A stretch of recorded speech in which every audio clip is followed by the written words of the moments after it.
Hello friends, আমার আজকের recipe হলো এগ চিজ অমলেট। দারুণ সুস্বাদু এই এগ চিজ অমলেট খুব সহজেই বাড়িতে আমরা বানিয়ে নিতে পারবো। সকাল কিংবা বিকেলে যখন কিছু ভালো মন্দ খেতে ইচ্ছে করে তখন আমরা এই রকম রেসিপি বানিয়ে নিতে পারি। চলো দেখে নেওয়া যাক সহজ এবং সুস্বাদু এগ চিজ অমলেটের রেসিপিটা। এখানে আমি নিয়েছি ময়দা, তোমরা চাইলে আটা এবং ময়দা সমানভাবে নিয়ে নিতে পারো। পরিমাণ মতো নুন আমি এখানে দিয়ে নিলাম। এখানে দিচ্ছি চিলি ফ্লেক্স এবং নুনটা মিশিয়ে নিয়ে আমি একটা গোলা রুটির যেমন আমরা ব্যাটার বানিয়ে থাকি সেই রকম একটা ব্যাটার তৈরি করে নেব। ব্যাটারটা অতিরিক্ত পাতলা বা অতিরিক্ত ঘন হবে না, মিডিয়াম ঘনত্বের ব্যাটার আমি তৈরি করে নিচ্ছি। যেহেতু এগ চিজ অমলেট এখানে চিজ লাগছে, চিজটা আমি গ্রেটারে যেই দিকে বড় ছিদ্র আছে সেই দিকটা দিয়ে চিজটাকে আমি গ্রেট করে নেব। পরিমাণ মতো চিজ আমি গ্রেট করে নিয়েছি। এখানে লাগছে অল্প একটু কুচিয়ে রাখা পেঁয়াজ, একটা ডিম আমি ফাটিয়ে নিচ্ছি। ডিমের ওপর দিয়ে নেব পরিমাণ মতো নুন। এখানে আমি ঝালের জন্য চিলি ফ্লেক্স ইউজ করছি, তোমরা চাইলে কাঁচা লঙ্কা বা গোলমরিচের গুঁড়ো দিয়ে নিতে পারো, তোমাদের মন পছন্দ। সমস্ত কিছু দিয়ে ভালো করে ফেটিয়ে নিলাম। এখন রেসিপিটা তৈরি করে নেব। ওভেনে একটা ননস্টিকের প্যান বসিয়েছি। প্যানের ওপর দিয়ে নিলাম রিফাইন্ড অয়েল। রিফাইন্ড অয়েলটা দিয়ে ভালো করে প্যানের গায়ে ছড়িয়ে দিলাম। ফ্লেমটাকে মিডিয়ামে রেখেছি। ময়দার যে ব্যাটার আমি বানিয়ে রেখেছিলাম সেখান থেকে পরিমাণ মতো দিয়ে একটা গোলা রুটি আমি তৈরি করে নেব।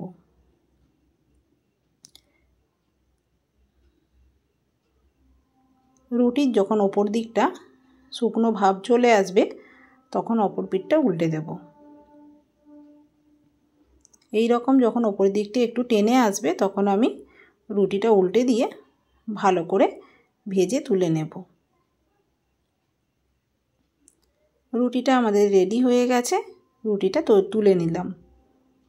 ওই প্যানের ওপর আবার আমি রিফাইন্ড অয়েল দিচ্ছি।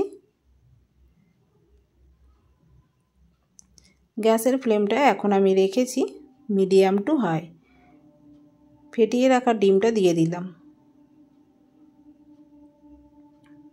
ডিমটা দিয়ে দেওয়ার পর আমি যে রুটিটা বানিয়েছিলাম গোলা রুটি, তো সেই রুটি আমি দিয়ে নিলাম।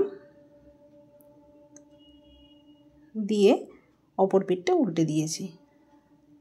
যেদিকে ডিমটা আছে সেই দিকটায় আমি দিয়ে নিচ্ছি গ্রেট করে রাখা চিজ। ওপর থেকে দিয়ে নিচ্ছি অরিগ্যানো বাড়িতে থাকলে দেবে, নতুবা চিলি ফ্লেক্স দিয়ে দেবে। অরিগ্যানোটা দিলে ভালো স্বাদ হয়। সুন্দরভাবে দুটো পিঠ মিডিয়াম ফ্লেমে রেখে ঘুরিয়ে ফিরিয়ে আমি ভেজে তুলে নেব। এরই মধ্যে কিন্তু আমাদের চিজটা ভেতরে মেল্ট হয়ে যাবে। ঘুরিয়ে ফিরিয়ে দুটো পিঠ আমি ভেজে তুলে নিচ্ছি।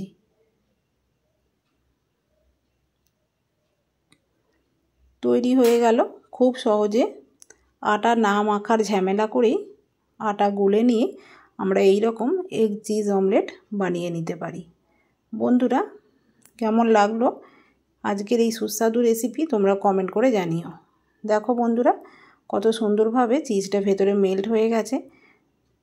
খুবই ভালো লাগে খেতে, তোমরা একবার বাড়িতে বানাবে, ছোট থেকে বড় প্রত্যেকের পছন্দ হবে এই কম সময়ে এগ চিজ অমলেটের টিফিন রেসিপিটা। বন্ধুরা, আজ আসি, টাটা।